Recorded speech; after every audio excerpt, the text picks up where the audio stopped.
Hello guys, welcome back. In this video I will show you how to send a message on Facebook Messenger to all of your friends. First step is launch the Facebook Messenger app from your mobile device. Then tap a new chat icon in the top right corner.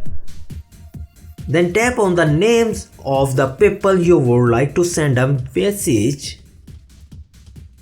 Then tap plus icon and more friends. Things to keep in mind when creating your message. Facebook only allows you to add 250 recipients to a single message. If you have more than 150 friends, you will have to create multiple messages to reach everyone.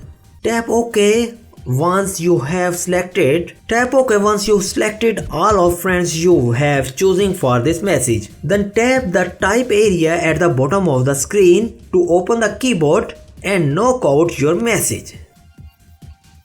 Once the message is finished, tap the send button. There is also a problem with this video, so ask about these comments any problem related to social media and internet. Let them know in the comments bar so that a video can be made on it. Please like this video and subscribe our channel and press icon for any updates and notifications. Thanks for watching.